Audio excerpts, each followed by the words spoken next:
Warm greetings to you and welcome to another program, Transforming Lives One at a Time. For those of you who may be now joining us for the very first time, this program deals with social issues, any and everything that affects the human experience.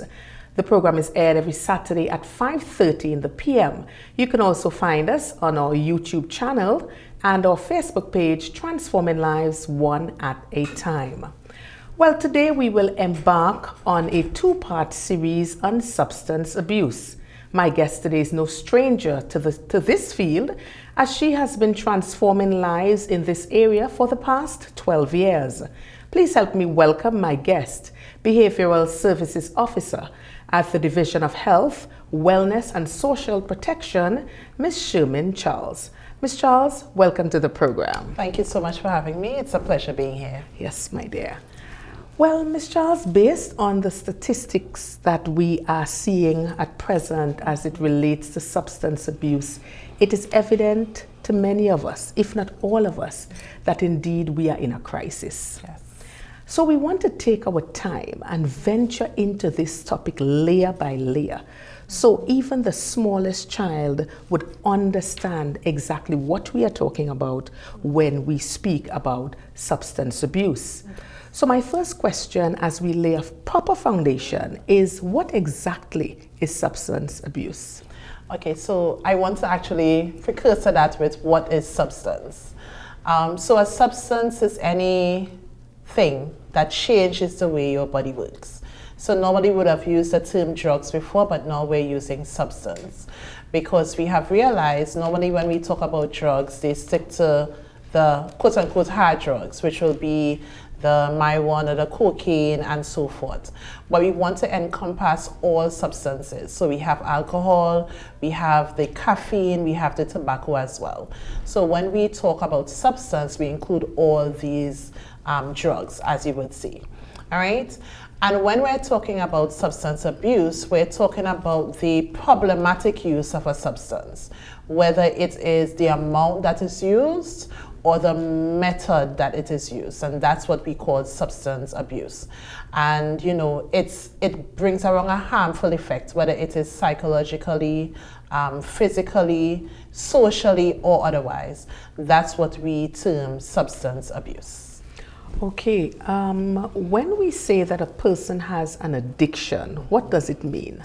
So we normally use it interchangeably. But addiction is when you're not able to control your use. So we have persons who have that problematic use, but they're sort of able to control it and know, okay, it's getting out of hand, the negative effects are worse than the so-called positive effects I might be experiencing, and so they're able to limit the use or stop the use. When we talk about addiction, you're not able to control the use. It's sort of like you're dependent on it, for want of a better word. You need to have it no matter how much it's having a negative effect on you. So it's sort of like a compulsive use. You're not able to stop when you need to stop. Yes. And even with all these harmful and negative effects. So that's where addiction comes in. Right. Well, you know, many times we would hear persons say who are using substances that I'm not addicted. You know, I can quit anytime. It's just a vice. It's just cool. I just like hanging with the boys and we just do this for fun. Just weigh in on this. Everyone always says that.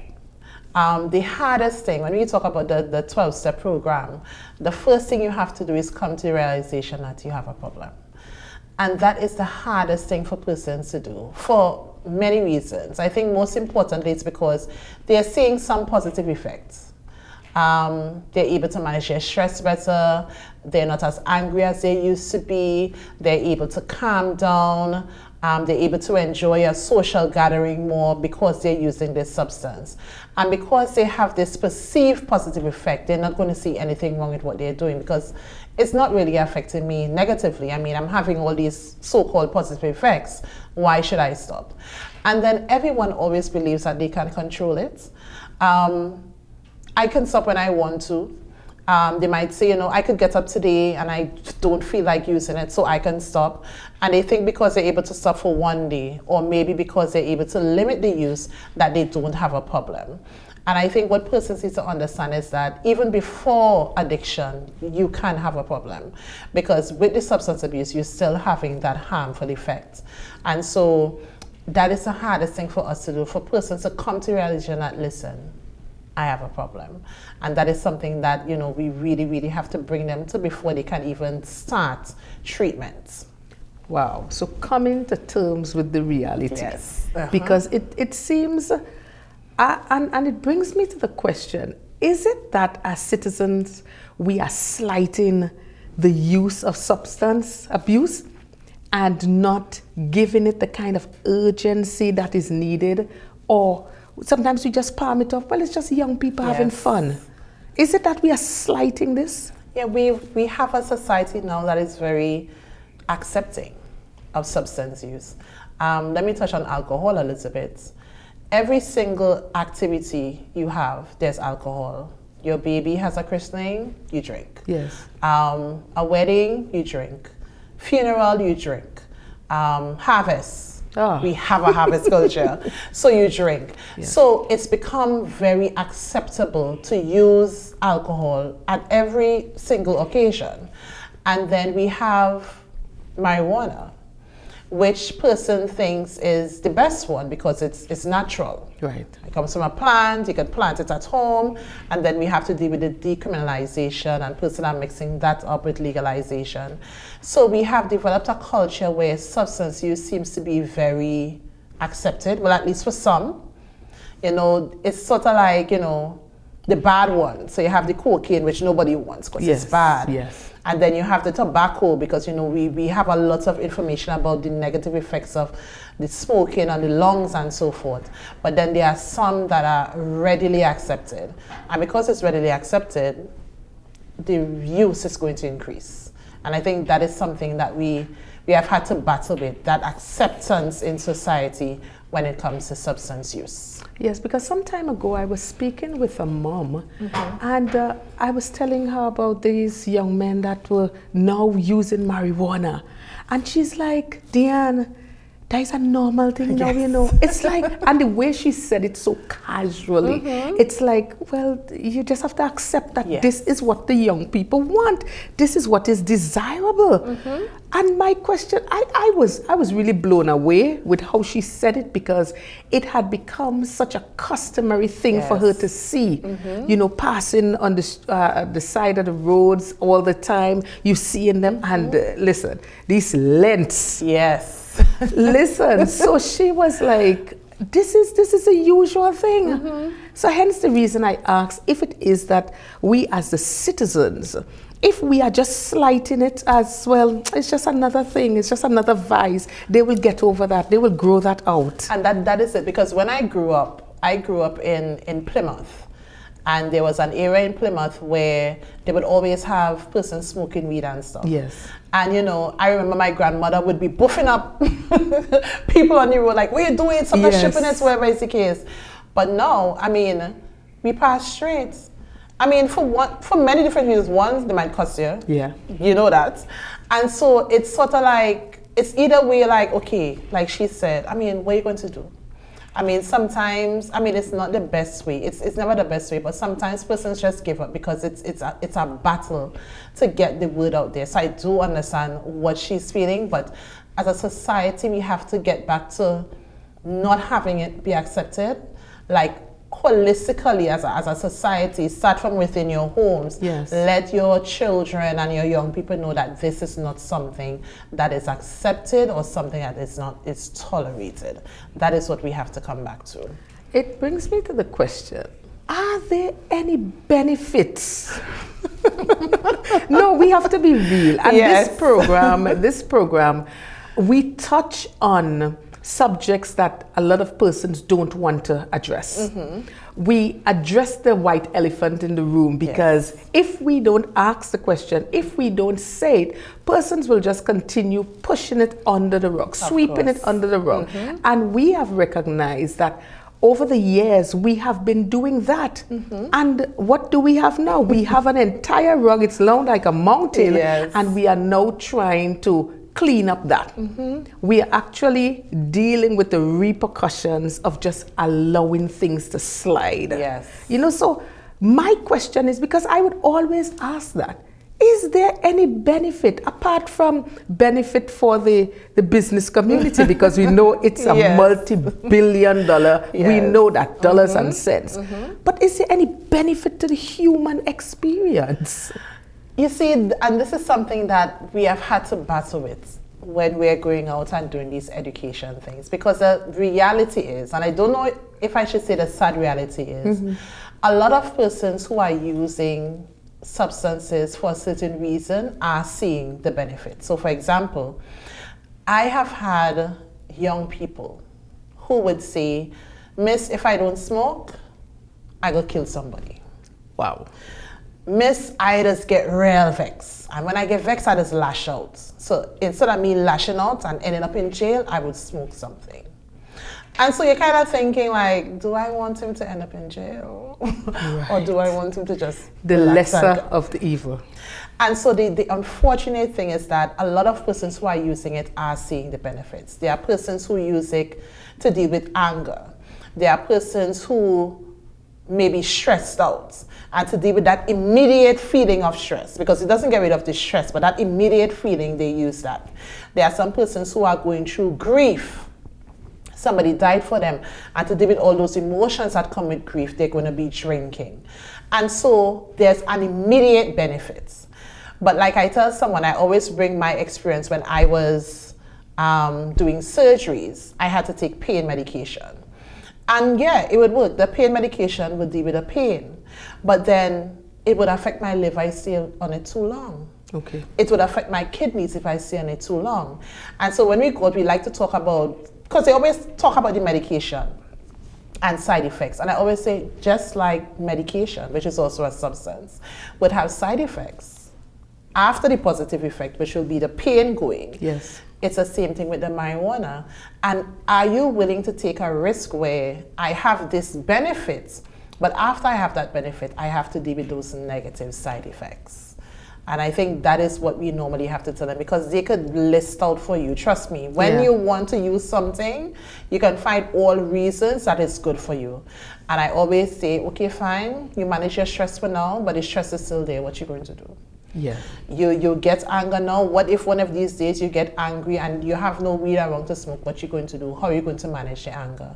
So we always have to say, yes, there's these seemingly positive effects, but there are also those negatively side effects that come along with your substance use. I am thinking, get into the root of the issue. Because here it is, we are talking about, okay, persons are, you're stressed out, so you know what, I'm gonna head to the bar. I just need to drink, I just need to smoke, I just need to keep calm. A young lady, she could be probably in her 30s, she's married. And she told me, she said, my husband smokes marijuana and he does that to keep calm because he has an anger issue. Yes. And if he doesn't do that, we have a problem. And I'm asking myself, I said, wow. So in order for me to deal with this anger, in order for me to deal with this hurt or this pain or this trauma, I have to be on this substance. But the thing about it, the problem still remains. Yes. So is it that we as a society, we have failed in terms of, I'm not sure, what should I say, the education? And I think it's not so much education, but there are certain life skills that you need to learn. Right. How to deal with anger. Because nothing is wrong with getting angry. Right. It's an emotion. It's an emotion. How you deal with it. How do you deal with stress? Because you're going to feel stress no matter what. There's always going to be something that stresses you out. Yes. How do you manage your stress? There's always going to be a time where you're going to be grieving, whether it is a loss of a job, a loss of a friendship. How do you manage your grief? And I think what is happening is that a lot of persons don't have these just basic coping skills. Right. And because they don't have these coping skills, they go to something that's easy. Yeah. I was just about to say that. Yes. We live in a world now It's a microwave mentality. We want the quick fix. Yes. We are having a problem at work. We want it to be fixed now. We are having a situation. Fix it now. Do it now. Yes. And sometimes things take a certain process. There is a process. So I'm hearing that we need to get back to the root cause. Yes. Which is possibly the home. In terms of teaching our children exactly, okay, you would have a little misunderstanding at school. How do you deal with it? Yes. And sit our children down and explain, okay, yes, you will feel angry, you may feel to take up a ruler and hit a child, but you can't do that. Yes. Maybe you could tell the teacher what is happening. Maybe you could, when you come home, you could talk to mommy and daddy and say, mommy, this child is doing this. Teach them how to deal with it. Yes. And we are seeing now the manifestation of failure in that area. Yes, and I think that's something that we have sort of bypassed where substance use is concerned. We tend to look at the individual, but the substance use one affects more than the individual. And like you said, it starts from when they're young. I have 2 nieces and a nephew, and we have to teach them how to lose. Right, yes. And you know, it's okay to lose. You can't win all the time. And when you lose, it's not for you to throw a tantrum and carry on, because you can't win everything all the time. Yes. And it starts from there. How do you teach them to express their anger? We have a little thing when you say big boys will cry. Right. What are you crying for? Big boys will cry. And then this little boy grows up to be a big man, and is sad because he's lost his family, someone has died for him, he's lost a job. And he doesn't know how to express that sadness because he was taught big boys will cry. Yes. And so the easiest thing for him to do is go in a bar, drink, lime, joke, and laugh, than to actually deal with that emotions and go through the stages of grief. And so we have to really start from the home. Yes. And that's why you have to start from when they're small, because those life skills you have to start to develop from since they're born, of course, right up, so that when they get to be adult age, those skills that they have learned, that they can use it. Yes, as you said, the home, because by the time the child is 7, I mean, they have developed most of the things that they would learn. They would have already learned that at age 7. And then before that, we are sending them into the schools. Of course. So once we send them into the schools and they have not been taught certain principles and how to deal with certain areas in their lives, it now becomes a major problem. Yes, it does. Or somebody teaches them. Yeah. So you might want to teach them something, but they're going to pick it up from some other child at school. Yes. And so you have to make sure that you teach your children certain things so that when they go out to school, they know what needs to happen and doesn't just pick up what somebody else is doing. Right. I think that's very important as well. Very critical, because if you don't teach them, somebody else is willing to teach them, just like getting involved in a gang. You know, if you don't know your purpose, someone else will impose their purpose on you. Yep. And this is a problem we are having. This is definitely a problem. Well, at this time, we're going to take a short break and we will be right back. Stay with us. If you're wondering where to find top-tier quality tiles and products to refurbish or renovate your wall, floor or pool, well, your worry is over. Come to D-Cells Tile and Ceiling Center, Store Bay Local Road, opposite the Bonnecourt Primary School, Tobago, where you will find porcelain, mosaic and ceramic tiles of the highest quality guaranteed. D-Cells Tile and Ceiling Center also stocks thinset, grout, tile cutters, and yes, windows. Plus a friendly smile and service that's second to none awaits you. So forget the hassle and get all the quality tiles you need right here in Tobago at D-Cells Tile and Ceiling Center. Call us today at 460-8802, 639-8281. Opens Monday to Saturday from 9 a.m. Welcome back to the program Transforming Lives One at a Time. My guest, Behavioral Services Officer, Ms Shermin Charles. Ms. Charles, well, just before the break, we went into a lot, a lot of information. We want to present it as it really is, real talk. Yes.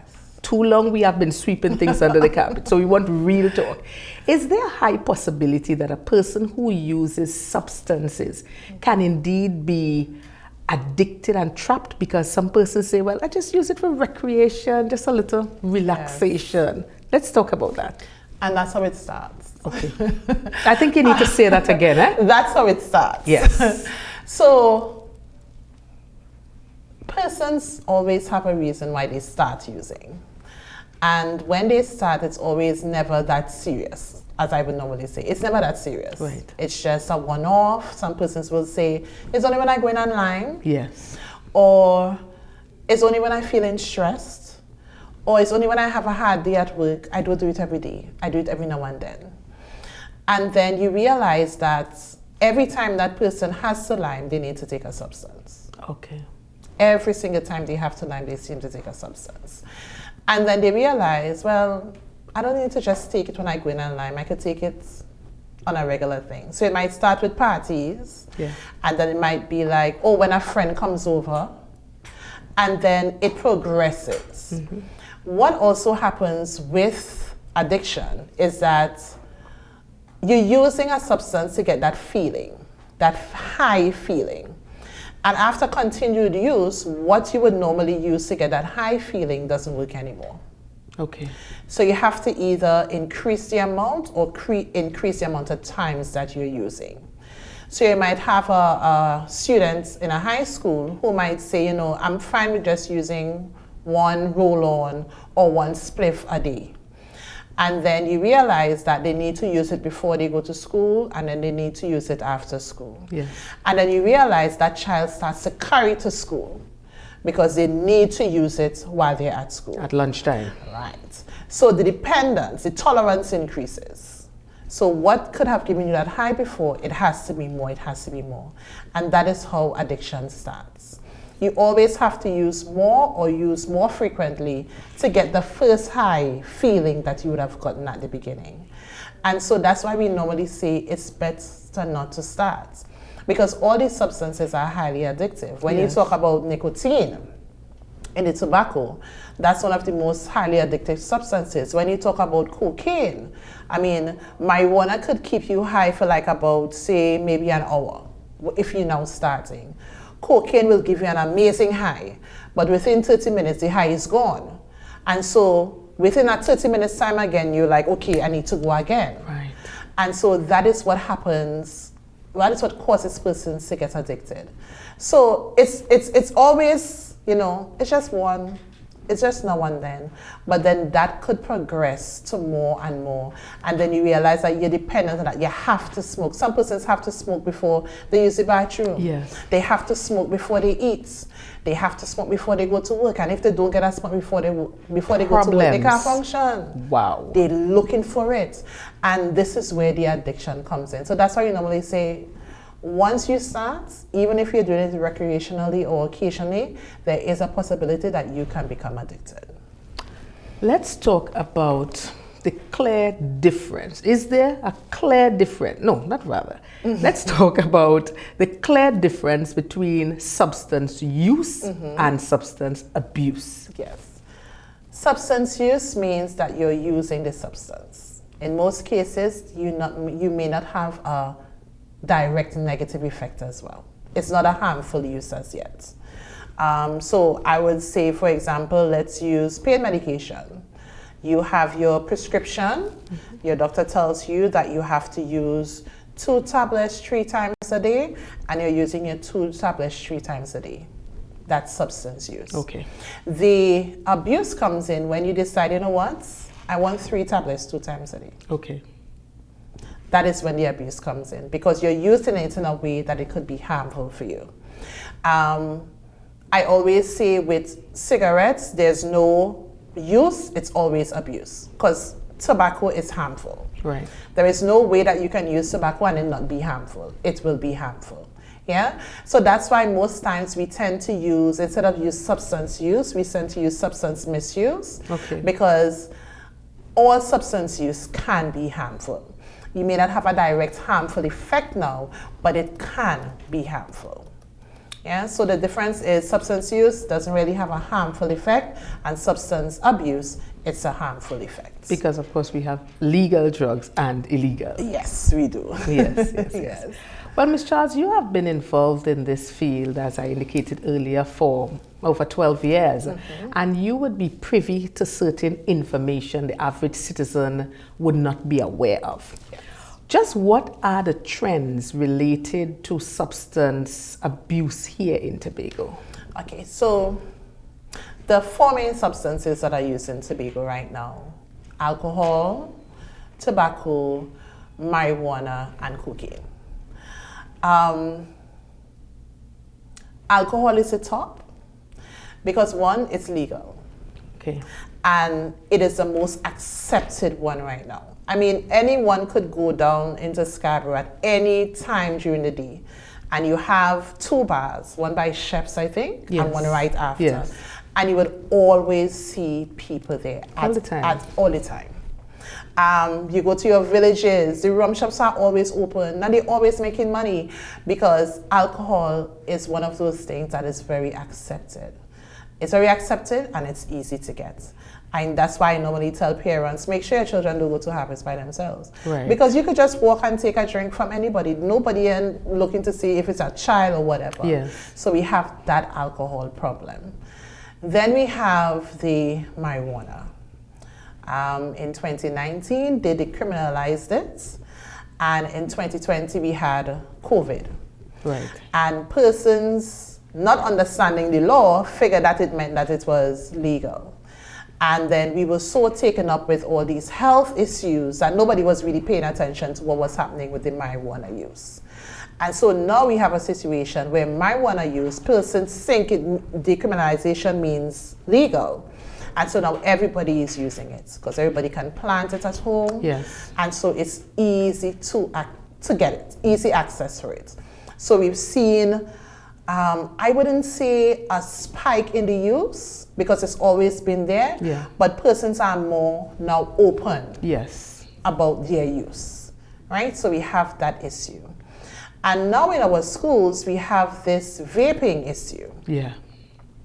Where persons think that it's healthier than smoking cigarettes. Because we all know the negative effects of cigarettes. It's yes. all over. But vaping seems like the cool thing.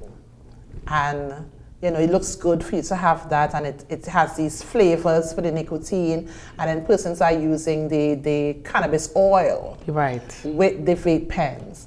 And so we have that situation in the school. Because it's easy to smuggle in vape pens, because Yeah. you could have it looking like a regular pen, like anything. So we have that issue as well. And I want to go back to the marijuana. We realize a lot of young girls are using edibles now. Yeah. So the boys are smoking, the girls, because you know, when we see a woman smoking, we screw up our face. Yeah. When we see a man smoking, it's like, whatever. Of course. So now they're putting it in brownies and cookies and candies and gummies, and so we have that. So you're still ingesting. You're still ingesting it. And then unfortunately, we have these different pills. We knew they had this Zessa pill era, and persons are bringing in ecstasy, Yes. and persons are finding these legal prescription medication, and they realize, listen, if I take this pain medication, I can get a high. So they're using that as well. So we have all these issues going on in Tobago.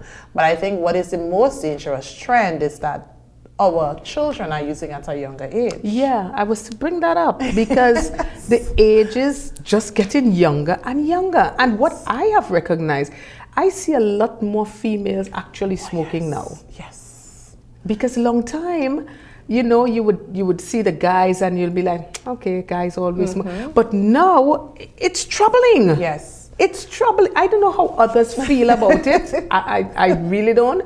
But for me, it is troubling. And not just the women, you know. It is troubling generally for me. Yes. As an individual, it is troubling for me. And that is why I spoke about the acceptance. Because when you have a child in primary school, Yeah. and you know, we always used to target the secondary schools, because you But figure we that's have where to they start, yes. We have to start at preschool. We have That's a preschool right. program, Yes. primary school. And what happens is daddy is using, mommy is using, uncle is using. I'm living in an area where everybody is using. Yeah. So it becomes a rite of passage, for want of a better word. And so you'll have a parent that may come and say, I want to send my son for counseling for using. He's using as well, but he's like, I'm a big man. Yeah. He's not supposed to be using. Right. Do as I say, but not as I do. Right. And so that's what we realize. And that's why when we spoke first, earlier, we said that it's accepted. Because it becomes so accepted now, everybody thinks that they can use it. The law enforcement has a lot of work to do, because for them to have to monitor everybody's child when it comes to these things. So my question is, where are the parents? No, because we all have a responsibility. The law enforcement has a responsibility. Your division has a responsibility. The parents has a responsibility. The church has a responsibility. The community activists, police youth club and the community councils have a responsibility as well. And it all comes back to a village. Yes. Raising a child, and someone asks, you really want the kind of village that we have now to raise your child, because all of them will be smoking weed? Yes, I think that, and that is so important, because take for example, we see the children at school, so we have a school program. Yes. We go in, say, for 5 weeks, we have them 1 hour per week. But when they go home, what happens at home? Yeah. When they pass to go home, what happens along the streets? When they go down to get something by a talk shop, what happens on their way? Wow. So it has to be, like you said, it has to be a collective thing, because we have a tendency to always blame police. Yeah. Police need to go and do this, police need to go and do that. But then we have to start from the core. Why is your child using? Yes. What is happening within that home space? And I'm not just talking about the physical house, but your home involves your community, your extended family members, a cousin who may not even be living there but comes and visits every now and then. What is happening there? So that is one of the most troubling trends we have right now. And I want to talk about the women that are smoking. A lot of, not just smoking, but smoking and drinking. Yeah. When you walk by the bar and you see the amount of women that are sitting on the road laughing with these men, you have to realize what is happening there. A lot of women are using because of what is happening in their homes. I mean, being a mother and a parent is stressful. Yes. Generally. I'm not one. But I see it from my sisters, my sister-in-law and so forth. And imagine you have to do that, but you have other issues going on. Whether you and the father of the children not getting along, whether sometimes you're living in a home environment that is just toxic. And so you realize a lot of these women now are going to alcohol, are going to tobacco, and even more so, a lot of them are going to the marijuana. So it's really have to go to the root cause to try to fix the problem. But as you're talking, I'm thinking about this situation because, okay, someone is overwhelmed, someone is stressed out, maybe they can't pay their bills, but you're going to purchase marijuana. It is actually compounding the situation because now the money that you would spend on getting this alcohol, and we know alcohol is not cheap. No.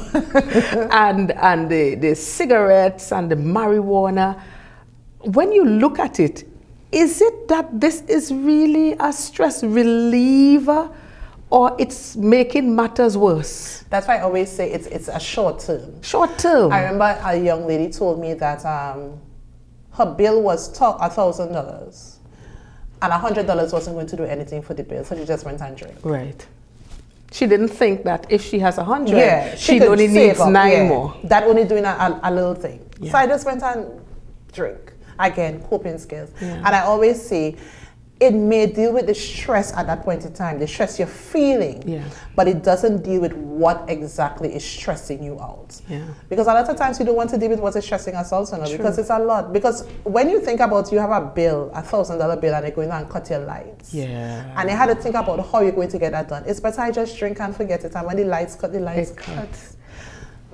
But I don't want it to sound to our viewers that we are downplaying the stresses of life and how persons can be distressed, they can be overwhelmed, because we understand, we know that there's real situations out there, real problems out there. We could think about the single mothers, we could think about the single fathers, the only breadwinner of the home, and you have 2 and 3 children, and you are thinking when someone else is probably just relaxing at the beach, you are thinking school for them tomorrow, what am I putting in their lunch bags? How am I dealing with this? Maybe I may not have a good relationship with my extended family members. I don't have the support system. So I'm saying that we have people that have real needs, and we have to be more empathetic. To me, it's like every 2 or 3 programs I come on, I have to remind us. Because we have to care more. I remember when I first started, I had a bias against substance users, because I'm like, come on. You see the results. Really, come on. And then when you hear the stories, I remember I told a colleague, a friend of mine, I said, if I was in some of these person situations, I might have been using as well. So I would say, like, I would understand. Like, I could understand, because I always say the biggest stress I had was when my father was sick, just before he died. Like, to me, that was a major stress for me. And I used to drink alcohol to sort of forget that he was sick and whatever. And this was just alcohol. And when you listen to their stories, it's nothing compared. Who has been abused? Who is currently in domestic violence situations? Who has traumas, lost parents, have been going from home to home from when they were younger. And you could fully understand. And that's why I said, like you said it, we have to be empathetic. And when you're dealing with these things, you have to show empathy, because judging is not necessary. And it's not wanted in situations like that. Because you have to understand why they're using and help them to deal with whatever situation that is causing them to use. I think this is a call, because as I said when I started the program, without apology, we are in a crisis. Yes, we are. And it means that whatever we have been doing, yes, some of the things may have been working, but we have to find ways for things to be more effective, for more lives to be transformed, for more lives to be touched. Because if it is that we are going down this kind of road, it's a whole generation we're going to lose. And we just can't sit idly by and say, okay, well, yeah, those boys, leave those guys on the street, they're just smoking marijuana, leave them, let them drink a whole bucket of alcohol. How do they take care of their families? How do they, you understand? And I love how you said that we're going to lose a generation, because what we realize is a lot of these persons who are using substances, their father would have used it, and then their father's father would have used it. So the generation have learned to deal with situations by using substances. And so that's why we have to really start to care more. I mean, I could understand not wanting to have to deal with somebody who is using, because you're afraid you might be cursed out. They might tell you what they have to tell you, but we have to care a little bit more.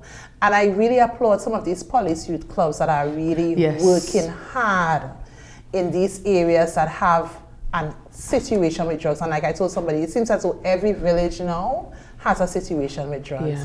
These NGOs that continue to work. And, you know, we really have to applaud them for putting in that work, because, I mean, if we give up, the generation coming will be worse than what it is now. And worse and worse and worse and worse. Definitely. And they are the ones who have to take care of us when we get older. So we have to think about it in that way as well. Well, at this time, I would like to just take the opportunity to applaud, to commend, and to encourage all these NGOs, you know, that have been working tirelessly. So many groups, the private sector, so many individuals and organizations that have been working assiduously as we continue to treat with this issue of substance abuse. So many lives that have been transformed. I want to encourage you to continue. Whatever you're doing, don't stop. Don't be discouraged. Continue doing what you're doing, because in your own neck of the woods, you are living out this program, which is transforming lives one at a time. We're going to take a short break and we'll be right back. Stay with us. If you're wondering where to find top-tier quality tiles and products to refurbish or renovate your wall, floor or pool, well, your worry is over. Come to D-Cells Tile and Ceiling Center, Store Bay Local Road, opposite the Bonnecourt Primary School, Tobago, where you will find porcelain, mosaic and ceramic tiles of the highest quality guaranteed. D-Cells Tile and Ceiling Center also stocks thinset, grout, tile cutters and yes, windows. Plus a friendly smile and service that's second to none awaits you. So forget the hassle and get all the quality tiles you need right here in Tobago at D-Cells Tile and Ceiling Center. Call us today at 460-8802, 639-8281. Opens Monday to Saturday from 9 a.m. Welcome back to the program. We are talking about substance abuse and the many effects that it has on society at large. Ms. Charles, based on the National Drug Policy of Trinidad and Tobago 2021, it seeks to address the complex issue of drug control through a balanced and multi-pronged approach, which of course prioritizes the safety of citizens. Yes. In light of this policy, do you think we have been doing enough as it relates to our educational drive, or is there room for more to be done, especially from the preschool and the primary school levels? So there's always more to be done. I always feel as though we're never doing enough. But I do like that you brought up from the preschool and primary school levels. Yes. So I know that the National Drug Council and the National Alcohol and Drug Abuse Prevention Program would have created a preschool curriculum. Okay. It's called the Trinity Smart Initiatives, and it deals directly with substance use for preschool age students. So I know currently the division is in a process of planning a training program where we train the teachers to deliver that curriculum and also give them the resources to do that. So there's a storybook, there are puppets, there are videos, and so forth. So that is something that we have started. The primary school level, I think we can do more. We would normally go in and deal with the Standard 5 students after the SCA exam. We will normally go in and deal with the Standard 5 students to sort of give them that information when it comes to substance use. But we realize that by that age, they are already exposed. Yeah. They may not be using, but they're already exposed. Yes. So what we have decided to do, and we're still in the process of planning, but from the next school term, we want to really do a regular program in the primary schools. So we're going to deal with either the Standard 1 or the Standard 2 students and have this be an ongoing regular program where we're educating them about the effects of drugs. That's what we want to do. Right. I know that in the secondary schools, the student support services are doing a lot. You know, there's always a need for more human resources. Yes. In these units. But I know that they are doing a lot when it comes to the substance use aspect of it and the education aspect of it. But I think what we need to really focus on is the community education aspect. Okay. Because like I said, we educate the students, but when they go home, when they go into their villages, what do they know? And so I think what we really need to focus on is really getting the community involved in this education thing. I mean, it's only 3 of us at our unit right now. So what we normally do is that we will do what you call training of trainers. Yes. So you equip those community leaders with the education, the knowledge and the skills that they need to really go out and educate these persons. But I know a lot of the community groups, the policy clubs would reach out and say, you know what, come in and do a session with me. Right, okay. Come in and do a session with our club members and so forth. So there's always room for improvement where the education is concerned, but we always like to let community leaders know that we are here and we are available whenever you need us, to just call us. But there's always a need to do more where the education is concerned. What about volunteers? Because I know Trinidad and Tobago, unlike many other countries of the world, they delve in a lot on volunteerism. And I'm thinking that something like this, if we can have persons, because sometimes we have a lot of at home, persons at home. And there, I'm sure there is something you can give for 2 hours. Is there room to activate volunteers to be a part of this, and how can we make this happen?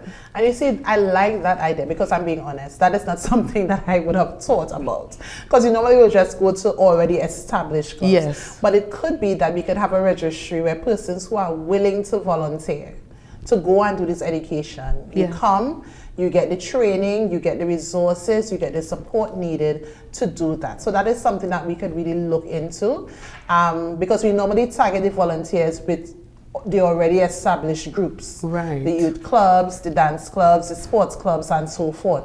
But if there are persons outside of those who really like to volunteer, then yes, we'll be willing to train them and have them go out and deliver the education when it comes to substance use prevention. Right. Well, maybe this is one of the ideas you could take back to yes, the office I today. am going to take it back.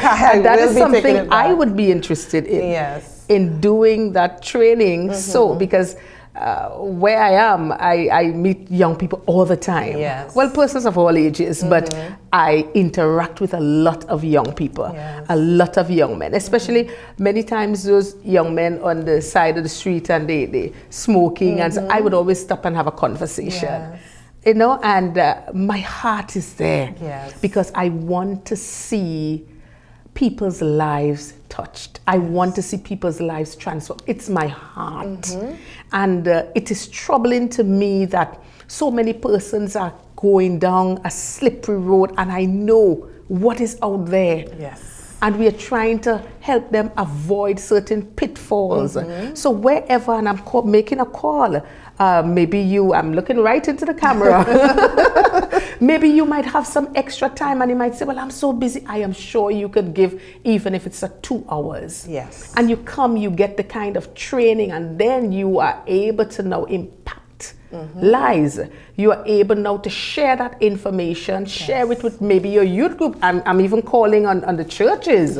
Maybe we can have some of the churches send a representative and we do a big training and have persons come in, even some of the community councils, the police youth clubs. I'm calling on you. I'm calling on the private sector, because someone shared something with me recently. They said that we are actually looking for good employees. But if we are not investing in the younger ones now and inculcating the kind of values we want to put in them now, when they come to work for us, we have problems. So why not do it now? Prevention is always better than a cure. Correct. So I am calling on you.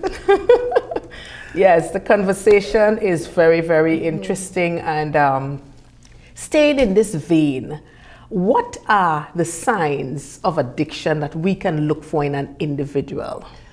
The first thing is that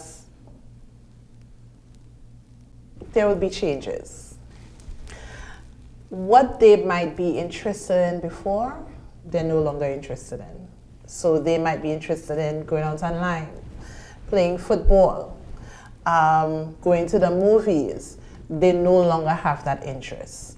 Some persons tend to withdraw from the social environment.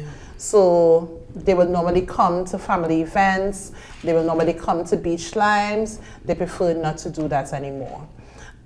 For persons who are working, they may be missing work. They're making a lot more mistakes at their job. For children who are going to school, you realize that they're not doing well in school anymore. They might be playing football or in athletics, they're not performing well there anymore. Those are some of the signs that you can look for. You also have situations where a person changes their mood, their character changes.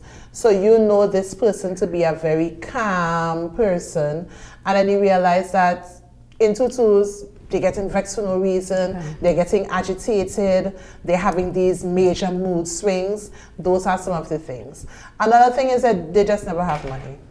Okay. And that's simply because all the money is going towards the Yeah. substance or the drug. We have persons who might try to steal from you Yeah. because they want to get those things. Those are some of the signs you can look for. Another thing is that they just look unkempt Yes. because their focus is just on getting that substance, so they don't care how they look, how they smell, or anything like that. And those are some of the things that you have to look out for.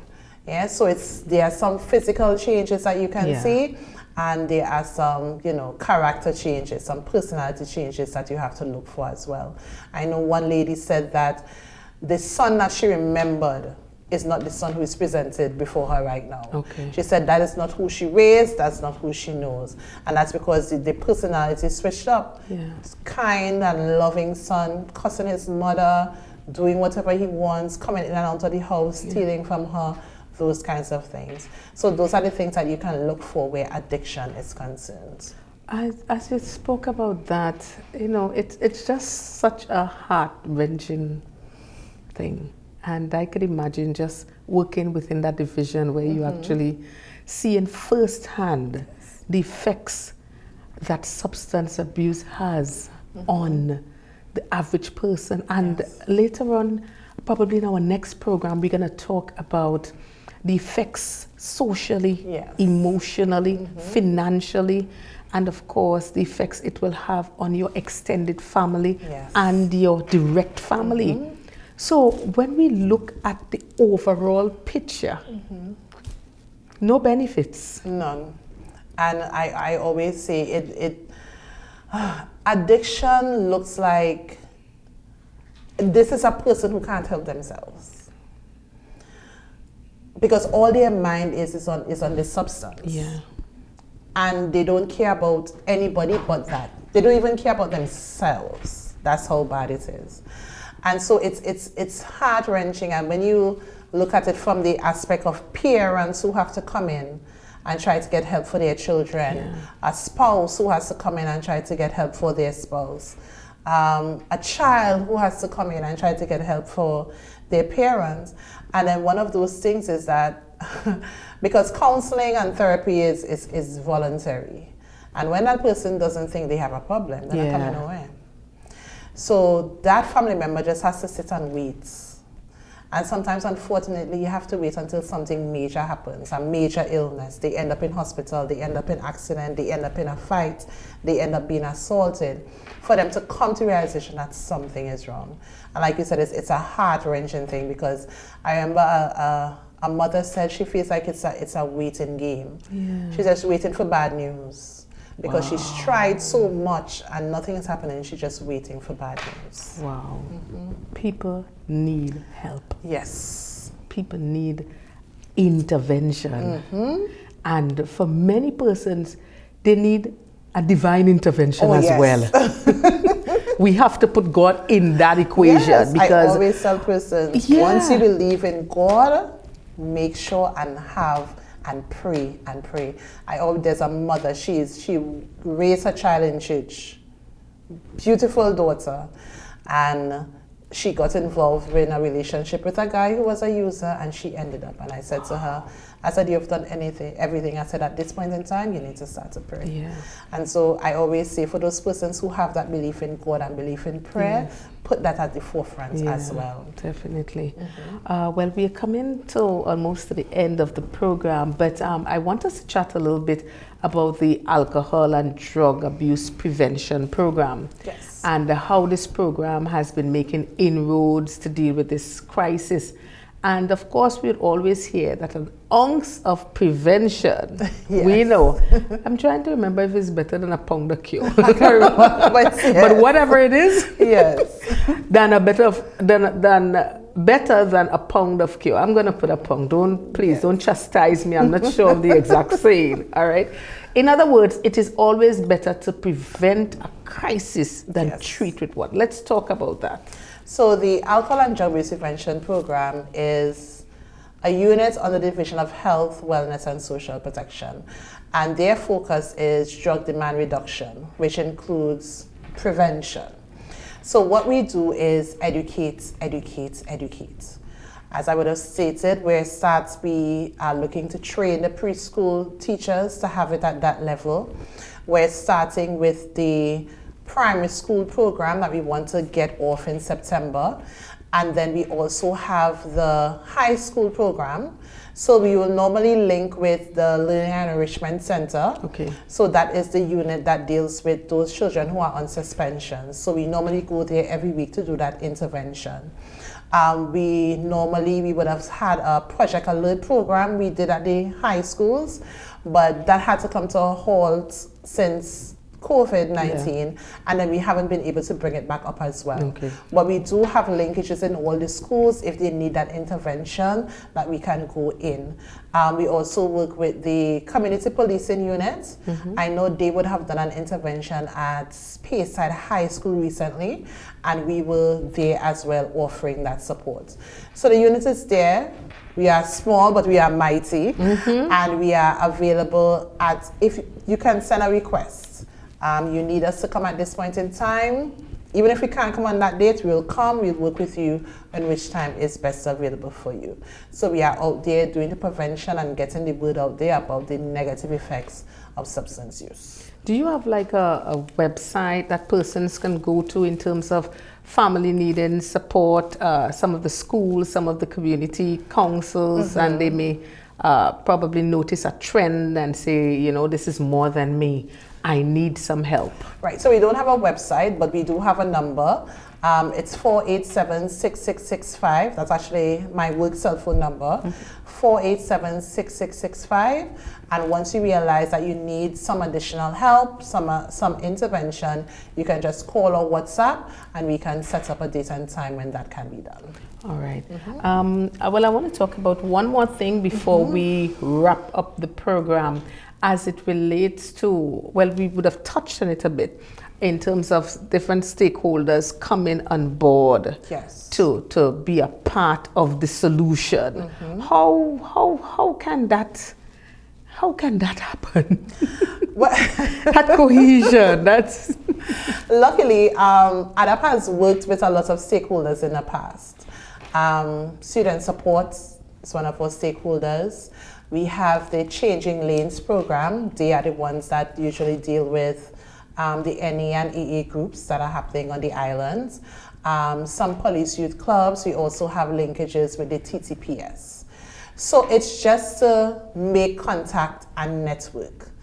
We don't know everybody. I mean, we try to know everybody in the island, but we don't know everybody.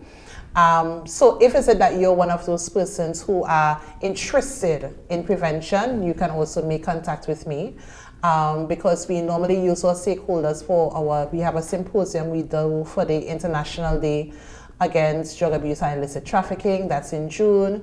We normally use stakeholders for Clean Air Fair, which is in May, and we also have our camp, which is in July to August. So we normally say, if you're interested in being a part, you can reach out and we can continue to work together to ensure that, you know, we push this drug prevention in Tobago.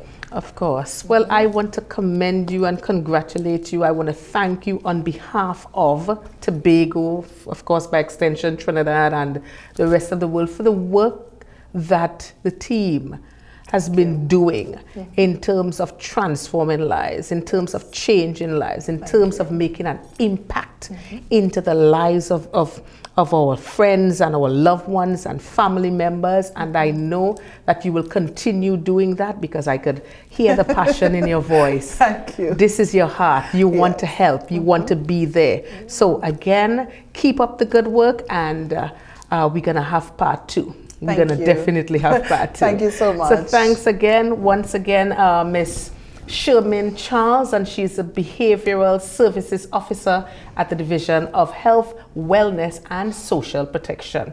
Well, this is where we wrap up the program for today.